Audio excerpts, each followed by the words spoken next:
Primera carta a los judíos de Egipto. Segundo libro de Macabeos, capítulo 1. Los judíos de Jerusalén y de la región de Judea saludan a sus hermanos judíos de Egipto y les desean completo bienestar. Que Dios los llene de sus beneficios en recuerdo de la alianza que hizo con Abraham, Isaac y Jacob, sus siervos fieles. Que les dé a todos la disposición de honrarlo y cumplir su voluntad con corazón grande y ánimo generoso. Que disponga sus corazones para cumplir su ley y sus mandatos. Que les dé paz. 2, 5. 2:1-5. Y que escuche sus oraciones y se reconcilie con ustedes y no los abandone en sus dificultades. Eso es lo que ahora pedimos para ustedes en nuestra oración, ya que en el año 169, durante el reinado de Demetrio, nosotros los judíos les escribimos a ustedes. Nos encontrábamos entonces en medio de la gran persecución y crisis que se desataron en estos años, después que Jasón y sus seguidores traicionaron la Tierra Santa y su gobierno, e incendiaron la puerta principal del templo y asesinaron a gente inocente. Pero hicimos súplicas al Señor y Él nos escuchó, le presentamos un sacrificio y una ofrenda de cereales, encendimos las lámparas y colocamos sobre la mesa los panes sagrados. Ahora les escribimos de nuevo a ustedes para recomendarles que celebren la fiesta de las enramadas en el mes de Kisleu, escrita en el año 188. Segunda carta a los judíos de Egipto. Capítulo 1:10. Los habitantes de Jerusalén y de Judea y el consejo de ancianos y Judas saludan a Aristóbulo, consejero del rey Ptolomeo, de la familia de los sacerdotes consagrados, lo mismo que a los demás judíos que viven en Egipto, y les desean prosperidad. Librados por Dios de grandes peligros, les damos gracias de todo corazón, ya que Él combate contra el rey en nuestro favor, pues expulsó a los que luchaban contra la ciudad santa. En efecto, cuando el rey fue a Persia con un ejército que parecía invencible, fueron descuartizados en el templo de la diosa Nanea, engañados por los sacerdotes de la diosa, pues fingiendo celebrar matrimonio con la diosa, el rey Antíoco, acompañado de sus amigos, fue a ese lugar para tomar como regalo de bodas las enormes riquezas del templo. 2:15. Los sacerdotes de Nanea las expusieron y el rey Antíoco se presentó con algunas pocas personas en el interior del templo. Cuando estuvo dentro, los sacerdotes cerraron las puertas, entonces abrieron una ventana secreta que había en el techo y a pedradas mataron al rey y a sus amigos. Luego les cortaron la cabeza, los brazos y las piernas, y los echaron a los que estaban afuera. Bendito sea siempre nuestro Dios que entregó a los impíos a la muerte. Como estamos para celebrar la purificación del templo del día 25 del mes de Kisleu, hemos juzgado conveniente escribirles para recomendarles que también ustedes celebren la fiesta de las enramadas en honor del fuego que apareció cuando Nehemías, después de construir el templo y el altar, ofreció sacrificios. Pues cuando nuestros antepasados fueron llevados a Persia, los piadosos sacerdotes que había entonces tomaron el fuego del altar y lo escondieron en una cisterna sin agua. Allí lo guardaron también, que nadie conoció el lugar. 2:20. 2:1-20. Pasados muchos años, en el momento dispuesto por Dios, Nehemías fue enviado a Judea por el rey de Persia y mandó a los descendientes de los sacerdotes que habían escondido el fuego a que lo buscaran. Pero ellos informaron que no habían encontrado el fuego sino un líquido espeso. Nehemías les mandó sacar de aquel líquido y llevárselo. Cuando esto estaba listo para el sacrificio, Nehemías ordenó a los sacerdotes que rociaran con este líquido la leña y lo que estaba colocado sobre ella. Así se hizo, y al cabo de un rato brilló el sol, que había estado oculto por una nube. Entonces se encendió un gran fuego, que causó la admiración de todos. Mientras se consumía el sacrificio, los sacerdotes oraban, y los sacerdotes se unieron con todos los demás. Jonathan comenzaba la oración y los demás, con Nehemías a la cabeza, respondían. La oración era: Señor, Señor y Dios, creador de todas las cosas, terrible y fuerte, justo y piadoso, el único Rey, el único benefactor. 1:25. El único generoso, el único justo, todopoderoso y eterno, que salvas a Israel de toda calamidad, que escogiste a nuestros antepasados y los consagraste a ti. Acepta este sacrificio que te ofrecemos en favor de todo Israel. Él es el pueblo de tu propiedad. Protégelo y conságralo a ti. Reúne a aquellos de nosotros que están desterrados.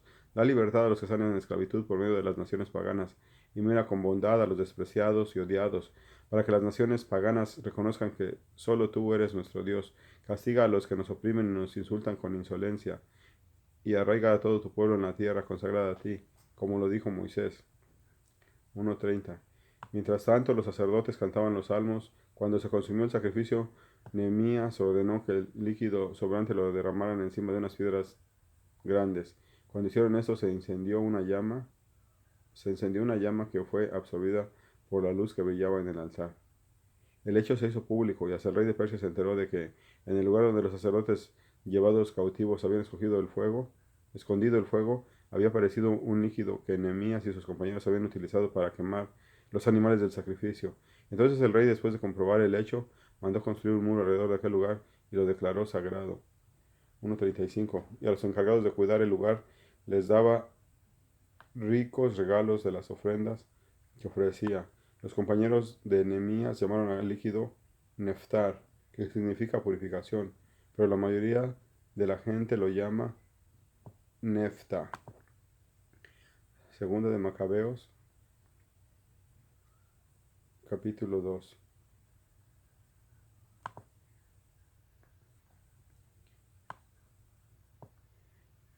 En los documentos se dice que el profeta Jeremías ordenó a los desterrados tomar el fuego, como ya se ha dicho, y que dándoles ley, les mandó que no se olvidaran de los mandamientos del Señor ni se dejaran engañar al ver las estatuas de oro y plata de los falsos dioses y los adornos que las cubrían. Y les dijo otras muchas cosas para recomendarles que no abandonaran la ley. Estaba escrito también en este documento que el profeta, por instrucciones de Dios, se había hecho acompañar por la tienda del encuentro con Dios y el arca de la alianza, y que se había dirigido al monte desde el cual Moisés había visto la tierra prometida por Dios. 2:5. Y que al llegar allí, Jeremías había encontrado una cueva en la que depositó el arca de la alianza, la tienda y el altar de los inciensos, después de lo cual tapó la entrada. Algunos de los acompañantes volvieron después para poner señales en el camino, pero ya no pudieron encontrarlo. Jeremías, al saber esto, los reprendió diciéndoles: este lugar debe quedar desconocido hasta que Dios tenga compasión de su pueblo y vuelva a reunirlo. Entonces el Señor hará conocer nuevamente esos objetos y aparecerán la gloria del Señor y la nube, como aparecieron en tiempos de Moisés y cuando Salomón pidió al Señor que el templo fuera gloriosamente consagrado. Se contaba igualmente en ese documento cómo Salomón, que poseía la sabiduría, ofreció el sacrificio de la consagración e inauguración del templo. 2:10. Y que así como Moisés oró al Señor y del cielo bajó un fuego que consumió el sacrificio, del mismo modo Salomón oró y bajó del cielo un fuego que consumió todos los animales ofrecidos en holocausto. Moisés había dicho: como el sacrificio ofrecido por el pecado no fue comido, ha sido consumido por el fuego. Salomón asimismo celebró 8 días de fiesta. Esto también se contaba en los documentos y memorias de Nehemías, y además se contaba cómo éste reunió la colección de los libros que contenían las crónicas de los reyes, los escritos de los profetas, los salmos de David y las cartas de los reyes sobre las ofrendas. De igual manera, Judas ha reunido todos los libros dispersos por causa de la guerra que nos han hecho, y ahora esos libros están en nuestras manos. 2:15. Si ustedes tienen necesidad de ellos, envíen a algunas personas para que se los lleven, ya que no estamos preparando ya que nos estamos preparando para celebrar la purificación del templo. Les escribimos para recomendarles que también ustedes celebren esta fiesta. Dios ha salvado a todo su pueblo y ha dado a todos la herencia, el reino y el sacerdocio, y nos ha consagrado a Él, como lo había prometido por la ley. Por eso confiamos en que también tendrá compasión de nosotros y nos reunirá en la tierra consagrada a Él, llevándonos desde todos los lugares del mundo, pues Él nos ha librado de muchas calamidades y ha purificado el templo. Jasón de Cirene escribió la historia de Judas Macabeo y sus hermanos, de la purificación del gran templo, de la congregación del altar. 2:20. De las guerras contra el rey Antíoco Epífanes y de su hijo Eupator, y de las manifestaciones gloriosas de Dios en favor de los valientes que lucharon varonilmente por el judaísmo, las cuales hicieron posible que estos, aunque pocos en número, devastaron todo el país e hicieron huir a los ejércitos extranjeros, recuperaron el templo, famoso en todo el mundo, libraron a la ciudad de Jerusalén y restablecieron las leyes que iban a ser suprimidas, pues el Señor fue sumamente bondadoso con ellos. Pero nosotros procuraremos resumir en un solo libro lo que Jasón escribió en 5, considerando la cantidad de números y la dificultad que, por la abundancia de materia, se presenta a los que quieren seguir minuciosamente las narraciones de la historia. 2:25. Nos esforzaremos por ofrecer entretenimiento a los que leen por el solo gusto de leer, facilidad a los que quieren aprender de memoria y, en fin, utilidad a todos los que lean ese libro. Para nosotros que emprendimos la dura tarea de resumir la obra, fue una labor difícil que nos costó muchos sudores y desvelos, tanto como el trabajo de quien prepara un banquete y quiere agradar a los demás, Por nuestra parte, para ser útiles a todos, soportaremos gustosamente la fatiga. Dejaremos al historiador la discusión minuciosa de los detalles para concretarnos a seguir las normas del resumen. De la misma manera que el arquitecto de una casa nueva se preocupa por todo el edificio, mientras que a los pintores y decoradores les toca lo referente a la ornamentación. Así nos parece que debe ser nuestra tarea. 230. Al autor original de una historia le corresponde profundizar en la materia, tratar extensamente los temas, descender a los detalles, pero el que hace un resumen debe ser breve en la expresión y no tratar de hacer una exposición completa de los hechos. Comencemos pues nuestra narración sin añadir más cosas a lo que ya hemos dicho, porque sería absurdo alargarnos en la introducción y luego acortar la historia misma. Segunda de Macabeos capítulo 3. Dios protege los tesoros del templo. En tiempos del sumo sacerdote Onías, la ciudad santa de Jerusalén vivía en completa paz, y las leyes eran cumplidas del modo más exacto, porque él era un hombre piadoso que odiaba la maldad. Los mismos reyes rendían honores al santuario y aumentaban la gloria del templo con magníficos regalos. Aún Seleuco, rey de Asia, sostenía de sus propias rentas los gastos para la celebración de los sacrificios. Pero un cierto Simón del turno sacerdotal de Bilha y administrador del templo se disgustó con el sumo sacerdote Onías por causa de la administración del mercado de la ciudad. 3.5.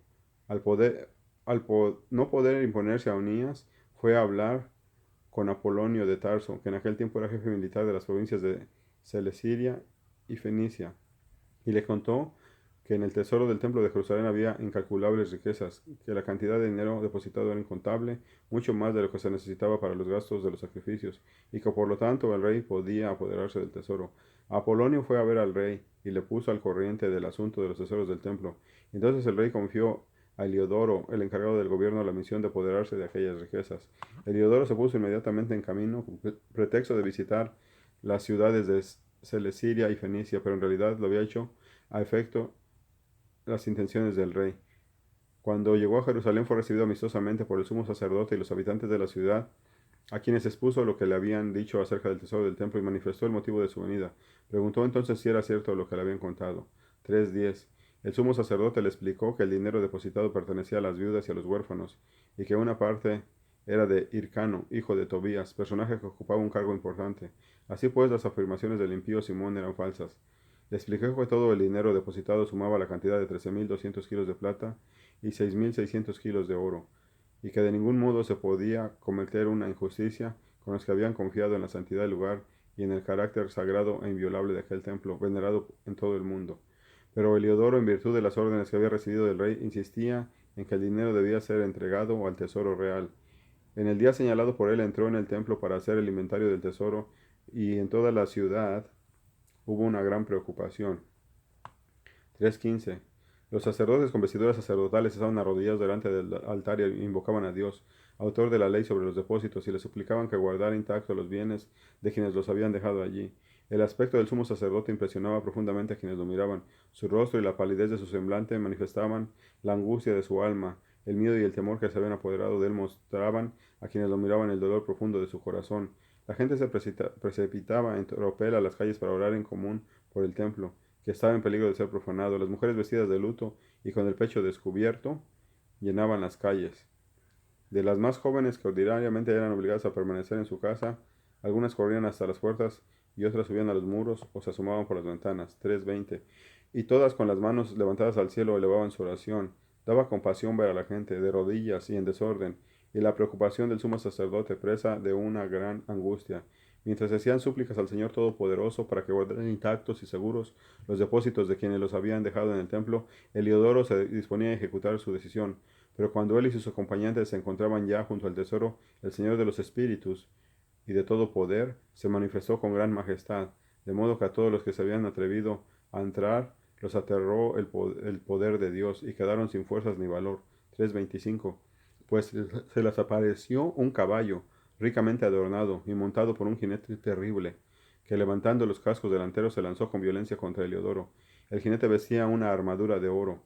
Aparecieron también dos jóvenes de extraordinaria fuerza y gran belleza, magníficamente vestidos. Lo colocaron uno a cada lado de Heliodoro, y sin parar lo azotaron, descargando golpes sobre él. Heliodoro cayó inmediatamente a tierra sin ver absolutamente nada. Rápidamente lo levantaron y lo colocaron en una camilla. Y así a Heliodoro, que con gran acompañamiento y con toda su guardia había entrado en la sala del tesoro, tuvieron que llevárselo a cuestas, incapaz ahora de levantarse por sí mismo, mientras reconocían claramente el poder de Dios. Y en tanto que por la fuerza de Dios aquel hombre quedaba derribado, mudo y sin esperanza de salvación. 3:30. Los judíos daban gracias al Señor que había mostrado su gloria en el santuario y el templo en donde poco antes habían reinado el miedo y la confusión. Ahora estaba lleno de alegría y gozo por la manifestación del Señor Todopoderoso. Los amigos de Heliodoro corrieron a pedir ayuda a Onías, que hiciera una oración al Dios Altísimo para que le perdonara la vida a Heliodoro, que ya estaba a punto de morir. El sumo sacerdote, temeroso de que el rey sospechara que los judíos habían atentado contra la vida de Heliodoro, ofreció un sacrificio por su curación. Y al ofrecer el sumo sacerdote el sacrificio por el pecado, los mismos jóvenes vestidos con las mismas vestiduras se aparecieron nuevamente a Heliodoro. Se pusieron de pie junto a él y le dijeron: Da muchas gracias al sumo sacerdote Onías, por su oración el Señor te perdona la vida. Y ahora que has recibido el castigo de Dios, proclama a todo su poder. Dichas esas palabras, desaparecieron. Heliodoro ofreció un sacrificio e hizo grandes promesas al Señor por haberle conservado la vida, y despidiéndose de Onías, volvió con sus tropas al rey.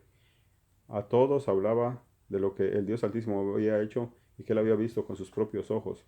El rey entonces le preguntó a Heliodoro a quién podría enviar de nuevo a Jerusalén y respondió: Si su majestad tiene algún enemigo o uno que conspire contra su prójimo, envíelo ya. Y si logra sobrevivir, volverá a su majestad despedazado por los azotes, pues ciertamente en ese lugar hay un poder divino. El que vive en el cielo vela sobre ese lugar y lo protege. A los que van allí con malas intenciones los golpea y los hace morir. 3:40. Esta es la historia de Heliodoro y de la conservación del tesoro del templo. Segunda de Macabeos, capítulo 4. Onías acude al rey. Simón, de quien ya se ha hablado antes, que traicionó a su patria propagando las falsas noticias acerca del tesoro del templo, calumniaba a Onías diciendo que él había atacado a Heliodoro y le había causado esos males. Se atrevió a llamar enemigo de los intereses públicos a Onías, el benefactor de la ciudad, protector de sus compatriotas y celoso defensor de las leyes. La enemistad creció a tal punto que uno de los hombres de confianza de Simón cometió algunos asesinatos. Considerando Onías que tal rivalidad era perjudicial y viendo que Apolonio, hijo de Menesteo, jefe militar de las provincias de Siria y Fenicia, fomentaba la maldad de Simón. 4:5. Se dirigió al rey, no para acusar a sus conciudadanos, sino buscando el interés general y particular de todo el pueblo, pues veía que sin una intervención del rey sería imposible alcanzar la paz pública y que Simón pusiera fin a su locura. Antíoco IV, Epífanes. Introducción de costumbres paganas en Israel. Cuando Seleuco murió, le sucedió Antíoco, conocido con el nombre de Epífanes. Entonces Jasón, hermano de Onías, compró con dinero el cargo de sumo sacerdote. En una entrevista con el rey prometió darle 11.880 kilos de plata como tributo, más otros 2.640 de entradas adicionales. Se comprometió además a pagar casi 5.000 kilos de plata si lo autorizaba a establecer por cuenta propia un gimnasio y un centro de deportes y cultura griega, y si daba a los habitantes de Jerusalén el derecho de ciudadanos de Antioquía. 4:10. El rey le concedió lo que pedía, y desde que Jasón tomó posesión del cargo, fomentó entre sus compatriotas la manera griega de vivir, renunció a los privilegios que bondadosamente los reyes habían concedido a los judíos por intercesión de Juan, el padre de Eupolemo. Ese Eupolemo es el mismo que fue enviado a hacer un tratado de amistad y pacto con los romanos. Jasón suprimió además las costumbres conformes con la ley e introdujo otras contrarias a ella. Se apresuró a construir un gimnasio al pie de la ciudadela e hizo que los jóvenes más sobresalientes se dedicaran a los ejercicios del gimnasio. La extremada maldad del impío y falso sumo sacerdote Jasón hizo que por todas partes se propagara la manera griega de vivir y que aumentara el deseo de imitar lo extranjero. Así los sacerdotes dejaron de mostrar interés por el servicio del altar, y ellos mismos, despreciando el templo y descuidando los sacrificios, en cuanto sonaba la señal, se apresuraron a ayudar a los luchadores a entrenarse en los ejercicios prohibidos por la ley. 4:15. Despreciaban por completo los honores de la propia patria y estimaban en sumo grado las glorias de los griegos. Pero precisamente por eso se vieron en una situación difícil. Aquellos mismos a quienes se propusieron seguir y copiar en todo, fueron después sus enemigos y verdugos, porque la violación de las leyes divinas no queda sin castigo, como lo demuestra la historia que sigue. Al celebrarse en Tiro la presencia del rey, los juegos que tenían lugar cada 4 años, el malvado Jasón envió como representantes de Jerusalén algunos en calidad de ciudadanos de Antioquía para presenciar los juegos y les dio 300 monedas de plata para el sacrificio al dios Hércules. Pero ellos mismos pensaron que no convenía emplear ese dinero en sacrificio, sino más bien en otros gastos. 4:20. Y así el dinero destinado por Jasón para el sacrificio en honor de Hércules fue dedicado por quienes lo llevaban a equipar barcos de remos. Cuando Apolonio, hijo de Menesteo, fue a Egipto para asistir como delegado a la coronación del rey Filometor, supo Antíoco que Filometor era contrario a su política y se preocupó por tomar medidas de seguridad. Por eso se dirigió a la ciudad de Jope y de allí marchó a Jerusalén. Jasón y la ciudad le hicieron un gran recibimiento a la luz de antorchas y entre aclamaciones. Después Antíoco acampó con su ejército en la región de Fenicia. Menelao, sumo sacerdote, 4:23.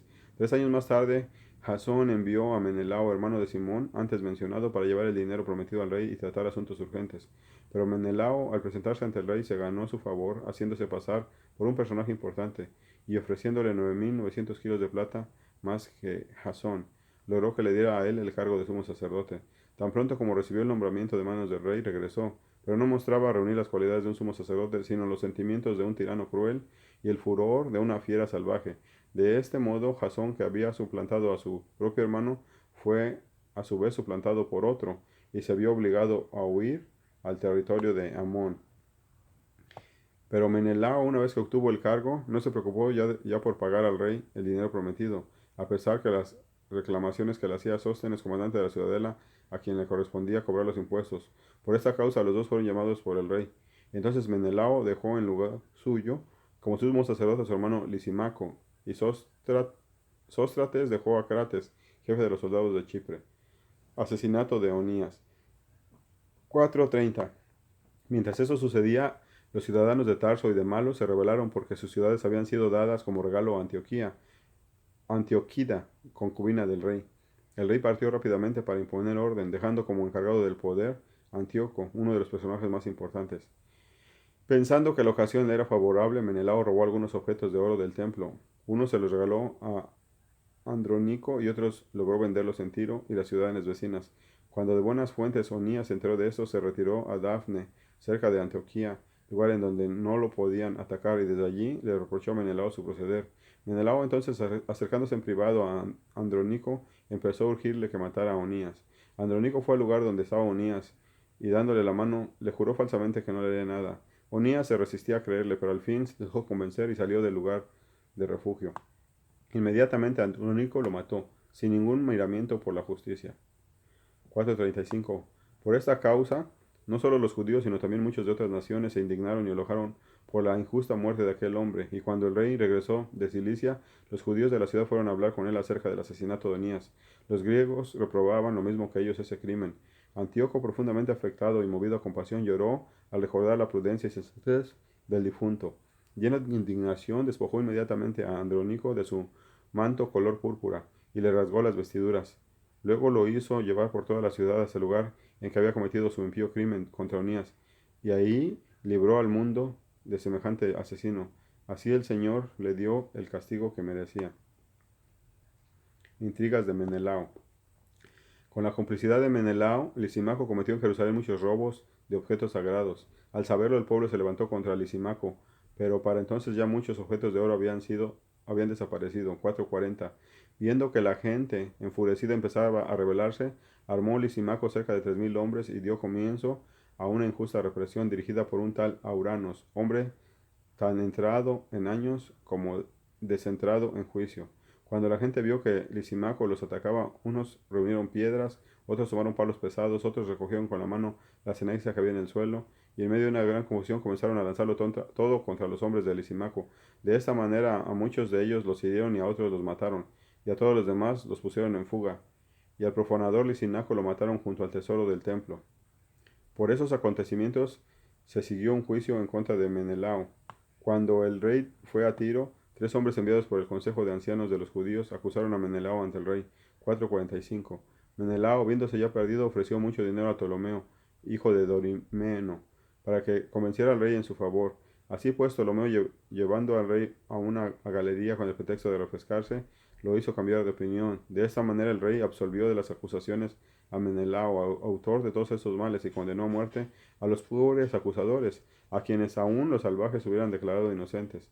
Ellos, que habían querido defender la ciudad y a sus habitantes y los objetos de culto, sufrieron sin más el injusto castigo. Por esta razón, algunos habitantes de Tiro, disgustados por tanta maldad, costearon con generosidad los gastos de sus funerales.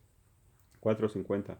Menelao, gracias a la codicia de los poderosos, permaneció en su cargo, y fue de mal en peor, llegando a ser el mayor enemigo de sus conciudadanos. Segunda de Macabeos, capítulo 5, 5:1. Por aquel tiempo, Antíoco se preparaba para su segunda expedición contra Egipto. Entonces, durante casi 40 días, aparecieron en toda la ciudad jinetes con armaduras de oro, armados y organizados en escuadrones, que corrían por el aire con las espadas desenvainadas.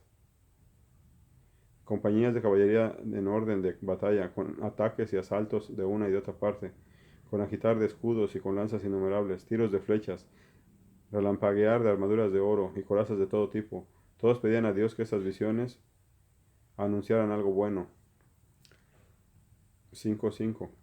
Habiendo circulado el falso rumor de la muerte de Antíoco, Jasón tomó no menos de 1000 hombres y sin previo aviso atacó la ciudad. Finalmente, después de haber rechazado a los que defendían las murallas, Jasón tomó la ciudad y Menelao buscó refugio en la ciudadela. Jasón degolló sin compasión a muchos de sus propios conciudadanos, no comprendiendo que la victoria sobre sus compatriotas era la mayor derrota. Pero él pensaba que estaba celebrando el triunfo sobre sus enemigos y no sobre sus paisanos. Sin embargo, no logró conquistar el poder, sino que el único resultado de su traición fue la humillación y huyó de nuevo hacia el territorio de Amón. Su conducta perversa tuvo un triste final. Después de caer prisionero en manos de Aretas, jefe de los árabes, huyó de ciudad en ciudad, perseguido por todos, odiado como traidor a las leyes, aborrecido como verdugo de su patria y de sus compatriotas. Fue a parar a Egipto. Y él, que había desterrado de su patria a muchos, murió en tierra extranjera, después de haberse embarcado para la Lacedemonia, con la esperanza de encontrar allí un lugar de refugio. Gracias al parentesco de los lacedemonios con los judíos, y a él, que había dejado a tantos sin sepultura, nadie lo lloró. No se le hicieron funerales, ni encontró un lugar en la tumba de sus antepasados. 5:11. Profanación del templo. Cuando el rey supo esas cosas, llegó a la conclusión de que Judea quería rebelarse. Entonces, enfurecido como una fiera, se puso en marcha desde Egipto, tomó su ejército a- tomó su ejército a Jerusalén y ordenó a sus soldados golpear sin compasión a los que encontraran y degollar a los que buscaran refugio en las casas. Fue una matanza de jóvenes y ancianos, una cacería de mujeres y niños, y un degüello de muchachas y niños de pecho. En solo 3 días el total de víctimas fue de 80,000. 40,000 murieron asesinados y otros tantos fueron vendidos como esclavos. 5:15. No contento con esto, el rey se atrevió a penetrar en el templo más sagrado de toda la tierra, y Menelao, traicionando las leyes y la patria, le sirvió de guía. Con sus manos impuras tomó el rey los vasos sagrados y robó las cosas que otros reyes habían ofrecido para el engrandecimiento, la gloria y la dignidad del templo. Antíoco estaba lleno de orgullo y no entendía que, a causa de los pecados de los habitantes de Jerusalén, el Señor se había enojado por poco tiempo y parecía haberse olvidado del santuario. Si los judíos no hubieran cometido tantos pecados, Dios hubiera castigado a Antíoco desde el primer momento y lo hubiera hecho desistir de su audacia, como le había hecho con Heliodoro, a quien el rey Seleuco envió para inspeccionar el tesoro del templo. Pero el Señor no escogió al pueblo por amor al templo, sino que escogió el templo por amor al pueblo. 5:20. Por eso el templo, después de haber participado de las calamidades del pueblo, participó también de su bienestar. Fue abandonado porque Dios Todopoderoso se enojó, pero fue nuevamente restaurado con todo su esplendor cuando volvió a gozar del favor del soberano Señor. Matanzas en Jerusalén. 5:21. Antíoco, después de llevarse del templo casi 60,000 kilos de plata, volvió rápidamente a Antioquía, pensando, en medio de su orgullo y arrogancia, que podía hacer que los barcos navegaran por tierra y que los hombres caminaran por el mar. Sin embargo, dejó comisarios encargados de hacer mal a los judíos. En Jerusalén puso a Filipo, natural de Frigia, de sentimientos más salvajes que el que lo había nombrado. En el monte Gerizim dejó a Andrónico y además de estos nombró a Menelao, el peor de todos en cuanto a perseguir a sus conciudadanos. Era tal el odio que el rey sentía por los judíos que envió a Polonio, jefe de los mercenarios de Misia, al frente de un ejército de 22,000 hombres, con la orden de degollar a todos los hombres adultos y de vender a las mujeres y a los niños. 5:25. Al llegar a Jerusalén, Apolonio tener intenciones pacíficas y esperó hasta que el sagrado día sábado, y aprovechándose de que los judíos estaban descansando, ordenó a sus tropas hacer un desfile militar. A todos los que salieron a ver el espectáculo los hizo matar allí mismo, y recorriendo con sus tropas la ciudad, dio muerte a gran cantidad de gente. Pero Judas Macabeo se reunió con unos 10 hombres más y se retiró al desierto. En aquellas montañas vivió con sus compañeros como los animales salvajes, y para mantenerse ritualmente puros, comían solo hierbas.